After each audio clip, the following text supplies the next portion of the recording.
From across the nation and around the world, for Pacifica Headlines, I'm Jesse Lent.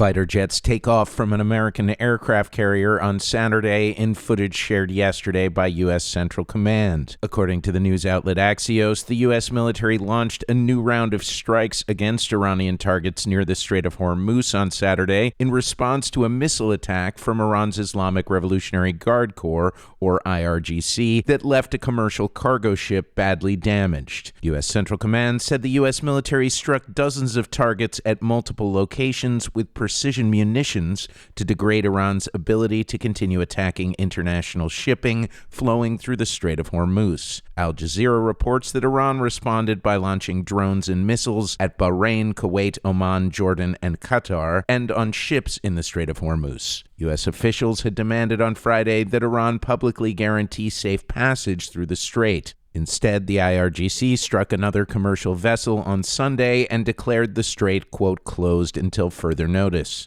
The U.S. and Iran are nearly at the halfway point of a 60-day memorandum of understanding struck between the two countries last month. But the temporary ceasefire has devolved into a series of back-and-forth attacks, mainly surrounding the safety of vessels passing through the Strait of Hormuz, a channel in the territorial waters of Iran and Oman, through which roughly 20% of the world's oil supply travels. A return to full-scale hostilities would have catastrophic consequences, United Nations Secretary General Antonio Guterres said in a statement. Al Jazeera reports that the deputy governor of Isfahan province says one person was killed in a U.S. attack on a military base in the city of Nayin. 7 people were injured. 1 person was killed and 4 others wounded in a U.S. strike on an agricultural water pumping station in Mashhar. The BBC reports that no commercial vessels have crossed the Strait of Hormuz since yesterday evening, according to ship tracking data. A new study from Imperial College London, the Met Office, and the London School of Hygiene and Tropical Medicine reports that more than 2,700 people may have died from heat-related causes in England and Wales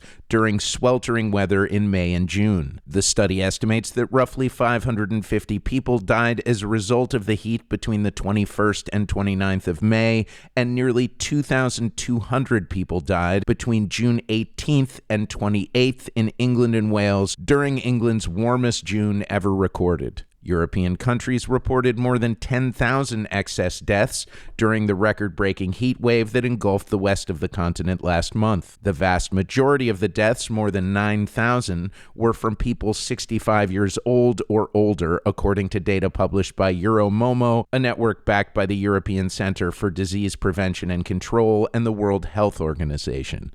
Floods and landslides triggered by days of torrential monsoon rains have killed at least 44 people in southeastern Bangladesh and left over 1 million people stranded, according to Reuters. Jinu Barua spoke to the news agency just after returning to her home, which floodwaters had rendered uninhabitable. Floodwater washed away most of my belongings. I managed to get a few things out with me. The rest was gone or damaged by the water. Lindsay Graham, a 4-term Republican senator from South Carolina, who despite making strong statements denouncing President Donald Trump when they were both running in the 2026 Republican presidential primary, became a staunch ally of the president, died on Saturday evening at the age of 71. President Trump told Kristen Welker on Meet the Press yesterday that Graham was a, quote, tough cookie, crediting his scathing admonishment of senators opposing Supreme Court Justice Brett Kavanaugh during his 2018 confirmation hearings, and saying Kavanaugh may not have been confirmed without Graham's help. The late senator's office announced the death in a statement early Sunday, saying he had died from a, quote, brief and sudden illness. Graham had returned to Washington earlier on Saturday from a trip to Ukraine. According to recordings of dispatcher calls obtained by the New York Times, emergency workers responded late Saturday to a call about a person experiencing chest pains at the senator's Capitol Hill address. The president recalled the last time he spoke to Graham on Saturday, apparently moments before the late senator died. Other than being tired, he was fine. And so it had to be something like that would just be a quick end. And maybe that's not the worst way to go. Those are the latest Pacifica headlines for the Pacifica Network. I'm Jesse Lent.